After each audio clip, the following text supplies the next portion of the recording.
ಅದೇನು ಅದೆಂತ ಅದರ ಬಗ್ಗೆ ಮಾತಾಡೋದಕ್ಕೆ ನಮ್ಮ ಜೊತೆಗೆ ಪವರ್ ಟಿವಿಯ ಮುಖ್ಯಸ್ಥರಿದ್ದಾರೆ. ಅವರನ್ನ ಮತ್ತೊಂದು ಸಲ ಕಾರ್ಯಕ್ರಮ ಸ್ವಾಗತ ಮಾಡ್ಕೋತಾ sir. We have seen a lot. ಒಂದಿಷ್ಟು ಸೀರೀಸ್ ಆಫ್ ಎಪಿಸೋಡ್ಸ್ನಲ್ಲಿ ಯಾವ್ದು ಏನೇನು ಹೇಗೆ ಯಾಕೆ ನಾವು ಹೇಳೋದು ಯಾಕೆ ನಿಜ, ಇಲ್ಲಿರೋ ದಾಖಲೆಗಳು ಹೇಳ್ತಾ ಇರೋ ನಿಜ ಏನು ಎಲ್ಲವನ್ನ ತೋರಿಸಿದ್ವಿ. ಹಲವರು ಜನ ಸೈಲೆಂಟ್ ಆದ್ರು, ಹಲವರು ಜನ ಮತ್ತೇನೋ ಮಾಡೋದಕ್ಕೆ ಪ್ಲಾನ್ ಮಾಡ್ತಾ ಇದ್ದಾರಲ್ವ ನಮಗೆ ಗೊತ್ತಿರಲಿಲ್ಲ, ನಾವು ಕೂಡ ಸೈಲೆಂಟ್ ಆಗಿದ್ವಿ. ಮೇ ಬಿ ಜನರಿಗೆ ಅರ್ಥ ಆಯಿತು ಅಂತ ನಾವು ಭಾವಿಸಿದ್ವಿ. ಆದರೆ ಈಗ ಆಲ್ ಆಫ್ ಅ ಸಡನ್ ಹೊಸ ರಹಸ್ಯಗಳು ಬರ್ತಾ ಇದೆ. ಬಟ್ ನಾವು ಹಿಂದೆ ಮಾಡಿರುವ ಅನ್ವೇಷಣೆಗಳು, ಸತ್ಯಾನ್ವೇಷಣೆ, ನಾವು ಮಾಡಿರುವ ಸ್ಟೋರಿ ಅದ್ರ ಬಗ್ಗೆ ಮಾತಾಡ್ತಾ ಹೋದ್ರೆ ಸರ್. ಪವರ್ ಟಿವಿ ರಿಟರ್ನ್ಸ್ ಅಂತ ನೀವು ಹೇಳಿದ್ರಿ. 1.5 ವರ್ಷದ ನಂತರ why we are back, Soujanya ಸ್ಟೋರಿಯನ್ನು ಇವತ್ತು ಏನಕ್ಕೆ ಕೈಗೆಟ್ಕೊಂಡಿದ್ದೀವಿ ಅನ್ನೋದು ಪ್ರಮುಖ ಇಲ್ಲಿ.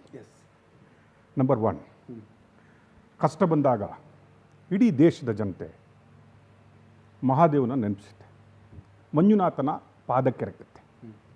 ತತ್ಪುರುಷಾಯ ವಿದ್ಮಹೇ ಮಹಾದೇವಾಯ ಧೀಮಹಿ ತನ್ನೋ ರುದ್ರ ಪ್ರಚೋದಯಾತ್ ಅಂತ ಬಿದ್ದ ಕೂಡಲೇ ನಮ್ಮನ್ನು ದೇವ ಅರಸ್ತಾನೆ ಅಂತ ಇರುತ್ತೆ.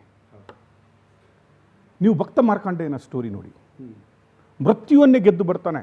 ತ್ರಯಂಬಕಮ್ಯ ಜಾಮಹೇ ಸುಗಂಧಿಂ ಪುಷ್ಟಿವರ್ಧನಂ ಉರ್ವಾರುಕಮಿ ಭವಂದನ ಮೃತ್ಯೋರ್ಮುಕ್ಷಿಯ ಮಾಮೃತ ಅಂತ ಹೇಳಿದ ಕೂಡಲೇ ಮೃತ್ಯುವಿಂದನೇ ಮುಕ್ತಿ ಪಡಿತಾನೆ. ಆದರೆ ಸೌಜನ್ಯನ ಸಾವಿಗೆ ನ್ಯಾಯ ಸಿಕ್ಕಿಲ್ಲ, ಮುಕ್ತಿ ಸಿಕ್ಕಿಲ್ಲ ಅನ್ನುವ ಕೊರಗಿದೆ ಅಲ್ಲ, ಅದು ನಮ್ಮನ್ನು ಕಾಡಿತ್ತು. ಕಳೆದ 1.5 ವರ್ಷದ ಹಿಂದೆ ನಾವು ಸೌಜನ್ಯ, ಕ್ಷಮಿಸು ಸೌಜನ್ಯ ಅಂತ ತಗೊಂಡ್ವಿ. ಯಾವ ಮಾಧ್ಯಮನೂ ಆ ದಿನ ಧೈರ್ಯ ಮಾಡಿರಲಿಲ್ಲ ಸೌಜನ್ಯನ ಸ್ಟೋರಿ ಎತ್ಕೊಳ್ಳಿಕ್ಕೆ, ಅಥವಾ ಸೌಜನ್ಯ ಅಂತ ಬರೀಲಿಕ್ಕೂ ಕೂಡ, ಆ ಸ್ಟೋರಿಯ ನೈಜತೆಯನ್ನು ತರಬೇಕಾದ್ರೂ ಕೂಡ ಒಂದು ಮಾಧ್ಯಮನೂ ಎದುರುಗಡೆ ನಿಲ್ಲುವಂಥ ಧೈರ್ಯವನ್ನು ತೋರಿಸುವ ಸ್ಥಿತಿಯಲ್ಲಿರಲಿಲ್ಲ. ಏನಕ್ಕಂದರೆ ನಿಮಗೆ ಗೊತ್ತಿದೆ ಹೋರಾಟ ಯಾವ ರೀತಿಯ ಹೋರಾಟ ಇತ್ತು, ಯಾವ ರೀತಿ ಹೋರಾಟಗಾರರು ತಮ್ಮ ಜೀವನ ಶೈಲಿಗಳನ್ನು ಅಳವಡಿಸ್ಕೊಳ್ತಿದ್ರು, ಯಾವ ರೀತಿಯಾಗಿ ಯಾರೂ ಮುಂದೆ ಬಂದು ಮಾತಾಡದಂಗೆ ಪರ್ಸ್ನಲ್ ಅಟ್ಯಾಕ್ಗಳನ್ನು ಮಾಡಿ ಅವರ ಫ್ಯಾಮಿಲಿಗಳನ್ನು ಅಟ್ಯಾಕ್ ಮಾಡಿ ಹೋರಾಟವನ್ನು ದಾರಿ ತಪ್ಪಿಸ್ತಾ ಇದ್ರು ಅಂತ ನಾವು ನೋಡಿದ್ದೀವಿ. ಭಾರತದ ಸಂವಿಧಾನದ 4ನೇ ಅಂಗ ಅಂತ ಕರಿತೀವಿ ಜರ್ನಲಿಸಮ್ ಅನ್ನು ಹೇಳಿದರೆ, ಪತ್ರಿಕೋದ್ಯಮ ಅಂತ ಹೇಳಿದರೆ. ಆ ದಿನವೂ ನಾವು ಹೋರಾಟದ ಪ್ರಮುಖ ಏನು ರೂವಾರಿ ಅಂತ ಏನು ಕರೆಸ್ಕೊಂಡವರು, ನಾನು ಅವರನ್ನು ಡಾಕ್ಟರ್ ಮಹೇಶ್ ಶೆಟ್ಟಿ ಅಂತ ಕರಿತೀನಿ. ಲಾಸ್ಟ್ ಟೈಮ್ ಅವರಿಗೆ ನಾನು ಬೇರೆ ಹೆಸರು ಕೊಟ್ಟಿದ್ದೆ. ಅವರ ಭಾಷೆನೇ ಅವರಿಗೆ ತಿರುಗಿಸಿಕೊಟ್ಟಿದ್ದೆ ನಾನು. ಅವರು ಯಾವ ಭಾಷೆಯಲ್ಲಿ ಮಾತಾಡ್ತಾ ಇದ್ರಲ್ಲ ಅದೇ ಭಾಷೆಯನ್ನು ಅವರಿಗೆ ನಾನು ಕೊಟ್ಟಿದ್ದೆ. ಅಂದರೆ ಮುಳ್ಳನ್ನು ಮುಳ್ಳಿಂದನೇ ತೆಗಿಬೇಕು ಅನ್ನೋದು. ತದನಂತರ ಆ ಭಾಷೆಯನ್ನು ನಿಲ್ಲಿಸ್ಬಿಟ್ರು ಅವರು. ಆ ಶ್ರೇಯ ಪವರ್ ಟಿವಿಗಿದೆ. ಈ ಸಲ ನಾನು ಅವ್ರಿಗೆ ಡಾಕ್ಟರ್ ಮಹೇಶ್ ಶೆಟ್ಟಿ ಅಂತ ಕೊಟ್ಟಿದ್ದೀನಿ. ಯಾಕಂದರೆ ಅವ್ರು ಹೇಳ್ತಾರೆ ಮರ್ಯಾದೆ ಕೊಟ್ಟು ಮರ್ಯಾದೆ ತಗೊಳ್ಳಿ ಅಂತ ಹೇಳ್ತಾರೆ. ನಾವು ಈ ಸಲ ಅವರಿಗೆ ಮರ್ಯಾದೆ ಕೊಟ್ಟು ಮಾತಾಡುವ ಸ್ಥಿತಿಗೆ ಬಂದಿದ್ದೀವಿ. ಆದರೆ what we are doing 1.5 years. Yes, ನೀವು ಹೇಳಿದ್ರಿ ನಿಶ್ಚಲ್ ಜೈನ ಅಥವಾ ಧರ್ಮಸ್ಥಳದ ಸ್ಟೋರಿ ನೀವು ಎತ್ಕೊಂಡ್ರಿ. ನಮ್ಮ ಆಫೀಸ್ಗೆ ಆ ದಿನ ಮಹೇಶ್ ತಿಮ್ಮರೋಡಿಯೇ ಬರ್ತಾರೆ. ಬಂದುಬಿಟ್ಟು ನೀವು ಹೋರಾಟಕ್ಕೆ ಧುಮುಕಬೇಕು, ನಿಮ್ಮ ಮೇಲೆ ನಮಗೆ ಧೈರ್ಯ ಇದೆ ಅಂತ ಹೇಳಿದರು. ನಾವು ಹೇಳಿದ್ವಿ ಅವ್ರಿಗೆ, ಮಾತು ಕೊಟ್ವಿ, ಹೌದು ನಾವು ಧುಮುಕ್ತೀವಿ, ಪವರ್ ಟಿವಿ ಧುಮುಕುತ್ತೆ, ಬಟ್ ಸತ್ಯದ ಪರ. ಅದು ನಿಮ್ಮ ಸತ್ಯ ನಿಮ್ಮೊಟ್ಟಿಗಿದ್ರೆ ನಿಮ್ಮ ಪರ, ಅದು ಧರ್ಮಸ್ಥಳದ ವೀರೇಂದ್ರ ಹೆಗ್ಗಡೆ ಅವರ ಒಟ್ಟಿಗೆ ಇದ್ದರೆ ಅದು ಅವರ ಪರವಾಗಿ ನಿಲ್ತೀವಿ ಅಂತ ಹೇಳಿದ್ವಿ. ನಿಂತಿದ್ವಿ, ತೋರಿಸಿದ್ವಿ. ಎಲ್ಲರ ಬಗ್ಗೆ ಮಾತಾಡಿದರು, ಅವಹೇಳನ ಮಾಡಿದರು, ಇಂಡಿವಿಜುವಲ್ ಪರ್ಸ್ನಲ್ ಅವಹೇಳನಗಳನ್ನು ಮಾಡಿದರು, ಪೋಸ್ಟ್ ಹಾಕ್ಸಿದ್ರು. ನಾವು ಜಗ್ಗಿಲ್ಲ. ಯಾಕಂದರೆ ಜೀವನವನ್ನು ಇವ್ರಿಗಿಂತ ಜಾಸ್ತಿ ಅನುಭವಿಸಿ ಬಂದ ಮೆಚ್ಯೂರಿಟಿ ನಮಗಿದೆ. ವಿ ಡೋಂಟ್ ಬಾದರ್. ಸತ್ಯಕ್ಕಾಗಿ ಜೀವ ಹೋಗಬೇಕಾದ್ರೂ, ಸತ್ಯಕ್ಕಾಗಿ ನಮ್ಮನ್ನು ನಾವು ಸಮರ್ಪಣೆ ಮಾಡ್ಕೋಬೇಕಾದ್ರೂ ಪವರ್ ಟಿವಿ ಏನು ದೊಡ್ಡ ವಿಷಯ ಅಲ್ಲ ಅಂತ ನಾವು ಹೇಳಿದ್ದೀವಿ. ವೆನ್ ಇಟ್ ಕಮ್ಸ್ ಟು ರೇವಣ್ಣನವರ ಮಗ ಪ್ರಜ್ವಲ್ ರೇವಣ್ಣ ಸ್ಟೋರಿಗೆ ಬಂದು ನಾನು ಹೇಳಿದ್ದೆ, if it is comes to close power TV on sacrifice ಮಾಡಬೇಕಾದ್ರೆ, ಈ ಒಂದು ಹೋರಾಟದಲ್ಲಿ ಸಂತ್ರಸ್ತೆಯರೊಟ್ಟಿಗೆ ನಿಂತ್ಕೊಂಡಾಗ ಏನಾದರೂ ಹೋರಾಟದಲ್ಲಿ ಸ್ಯಾಕ್ರಿಫೈಸ್ ಮಾಡಬೇಕಾದ್ರೆ I am ready to sacrifice ಅಂತ ಸ್ಯಾಕ್ರಿಫೈಸ್ ಮಾಡಿದ್ವಿ. 1 ತಿಂಗಳು ಪವರ್ ಟಿವಿಯನ್ನು ಬಂದ್ ಮಾಡಿಸ್ಬಿಟ್ಟಿದ್ರು. ಬಟ್ ಈಗ ನಾವು 1.5 ವರ್ಷ ಏನು ಮಾಡ್ತಾ ಇರ್ಬೋದು, ಸೌಜನ್ಯನಿಗೆ ನ್ಯಾಯ ಕೊಡಿಸುವ ಹಂತದಲ್ಲಿ ಪವರ್ ಟಿವಿ ಸುಮ್ಮನೆ ಇತ್ತ? ನಾವು 1.5 ವರ್ಷದಲ್ಲಿ ಏನಕ್ಕೆ ಒಂದು ತುಟಿಕ್ ಪಿಟಿಕ್ ಅನ್ನದೆ ಒಂದು ಬ್ರೇಕಿಂಗ್ ನ್ಯೂಸ್ನು ಸೌಜನ್ಯ ಸ್ಟೋರೀಸಲ್ಲಿ ತಗೊಂಡಿಲ್ಲ ಅನ್ನೋದು ಎಲ್ರಿಗೆ ಕುತೂಹಲ ಆಗ್ಬಿತ್ತು. ನಾವು ಸ್ಟಾಪ್ ಮಾಡಿಬಿಟ್ರು. ಏನಪ್ಪ, ಏನು ಟಿ ಆರ್ ಪಿಗಾಗಿ ಮಾಡಿದ್ರಾ, ಏನಕ್ಕಾಗಿ ಮಾಡಿದ್ರು, ಅಥವಾ ನಮಗೆ ಹೆದರ್ಕೊಂಡ್ಬಿಟ್ಟು ಈ ಗ್ರೂಪ್ ಇದೆ ಅಲ್ಲ ಇದಕ್ಕೆ ಹೆದರ್ಕೊಂಡ್ಬಿಟ್ರು, ಏನಾದರೂ ನಿಲ್ಲಿಸ್ಬಿಟ್ರ ಪವರ್ ಟಿವಿ ಅವರು? ಕಳೆದ ಒಂದು 2-3 ತಿಂಗಳ ಹಿಂದೆ ಒಂದು ಭಾರಿ ದೊಡ್ಡ ನ್ಯೂಸ್ ಆಯಿತು. ಯಾವುದೋ ಒಂದು ಯೂಟ್ಯೂಬ್ ಚಾನಲ್ ಯಾವುದೋ ಒಂದು ವಿಡಿಯೋ AI ಮಾಡಿ ವಿಡಿಯೋ ಬಿಟ್ಟಾಗ ಕೋಟಿ ಓಡ್ತಂತೆ. ಕೋಟಿ ಓಡ್ತು. ಕೋಟಿ ಜನ ನೋಡಿದ್ರು. ಅರ್ಥ ಆಯ್ತಾ ನಿಮಗೆ? AI ಮಾಡಿ ವೆರಿ ಸ್ಪೆಷಲ್ AI ಬಂದಾಗ ಕೋಟಿ ಜನ ನೋಡಿದ್ರು. ಕೋಟಿ ನೋಡಿದ್ದೇ ಒಂದು ಸಂಭ್ರಮ ಆಯಿತು. ಸೌಜನ್ಯಗೆ ನ್ಯಾಯ ಸಿಕ್ಕಷ್ಟು ಖುಷಿ ಎಲ್ರಿಗೂ ಆಯಿತು. ಆದರೂ ನಾವು ತುಟಿಕ್ ಪಿಟಿಕ್ ಅನ್ನಿಲ್ಲ. We neglected it.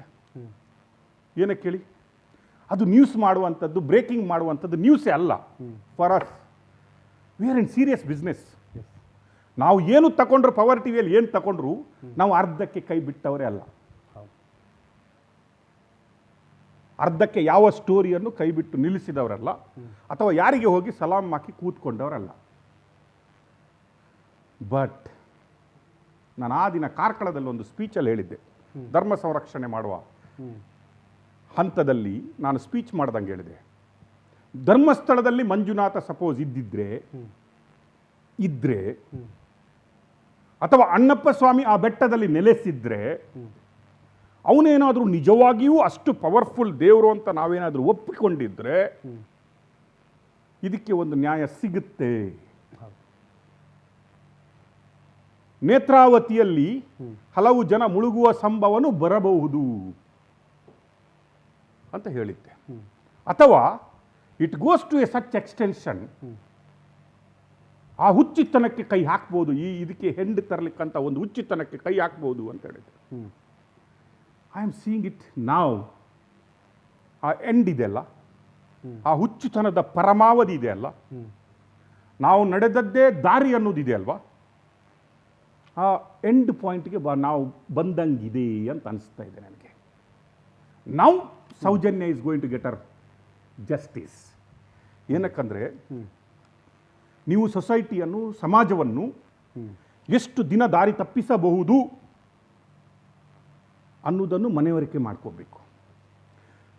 ಇದರ ಹಿಂದೆ ಯಾರಿದ್ದಾರೆ, ಸತ್ಯದ ಹಿಂದೆ ಯಾರಿದ್ದಾರೆ, ಅಥವಾ ಸತ್ಯವನ್ನು ದಾರಿ ತಪ್ಪಿಸುವವರು ಯಾರಿದ್ದಾರೆ ಅನ್ನುವ ಮನವರಿಕೆ ಸಮಾಜಕ್ಕಾಗಬೇಕು.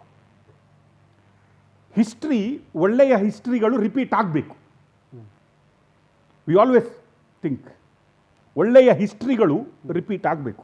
ನಮ್ಮ ನೆಕ್ಸ್ಟ್ ಜನ್ರೇಷನ್ ಅದನ್ನು ಫಾಲೋ ಮಾಡಬೇಕು. ಆದರೆ ದುರಂತಗಳಿದೆ ಅಲ್ವಾ, ಅದು ರಿಪೀಟ್ ಆಗಬಾರ್ದು.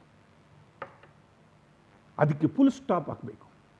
ಕಳೆದ 12 ವರ್ಷದಲ್ಲಿ ಇದಕ್ಕೆ ಕೊಮ ಹಾಕ್ತಾನೇ ಬಂದಿದ್ದಾರೆ. ನಾವು I think it's A time for full stop. ನಾನು ಹೇಳ್ತಾ ಇದ್ದೀನಿ, ಅದು ಹೋರಾಟಗಾರರಿರಲಿ, ಅಥವಾ ಧರ್ಮಸ್ಥಳದ ಮ್ಯಾನೇಜ್ಮೆಂಟೇ ಇರಲಿ, ಅಥವಾ ರಾಜಕಾರಣಿಗಳೇ ಇರಲಿ, ಅಥವಾ ಪೊಲೀಸರೇ ಇರಲಿ. ನಾವು this is time to make a full stop. ಈಗ ಹಾಕಬೇಕಾಗಿದೆ. ನಾವು ನೋಡಿದ್ದೀವಿ, ಭಾಷೆಗಳನ್ನು ನಾವು ನೋಡಿದ್ದೀವಿ, ಸ್ಟೇಟಸ್ಗಳನ್ನು ನಾವು ನೋಡಿದ್ದೀವಿ, ಸೋಷಿಯಲ್ ಮೀಡಿಯಾದಲ್ಲಿ ಏನೇನು ಮಾಡಬಹುದು ಅಂತಲೂ ನೋಡಿದ್ದೀವಿ. ಹೆಣ್ಣು ಮಕ್ಕಳಿಗೆ ನ್ಯಾಯ ಕೊಡಿಸುವವರು, ಹೆಣ್ಣು ಮಕ್ಕಳಿಗೆ, ತಾಯಿಯಂದ್ರಿಗೆ ನ್ಯಾಯ ಕೊಡಿಸ್ಲಿಕ್ಕೆ ಹೋರಾಡುವವರು, ಇನ್ನೊಬ್ಬರ ಮನೆಯ ಹೆಣ್ಣು ಮಕ್ಕಳ ಬಗ್ಗೆ ಯಾವ ರೀತಿಯಾಗಿ ಕಮೆಂಟ್, ಯಾವ ರೀತಿಯಾಗಿ ಪೋಸ್ಟ್, ಯಾವ ರೀತಿಯಾಗಿ ಪಿಕ್ಚರ್ಸ್ಗಳನ್ನು ಹಾಕ್ತಾರಂತ ನೋಡಿದ್ದೀವಿ. ಹೋರಾಟಕ್ಕೆ ಬೆಂಬಲ ಇರಬೇಕು, ಅನೈತಿಕತೆಗೆ ಅಲ್ಲ. ಹೋರಾಟಕ್ಕೆ ಧುಮುಕಬೇಕು, ಸಮಾಜದ ಅಧಪತನಕ್ಕೆ ಅಲ್ಲ.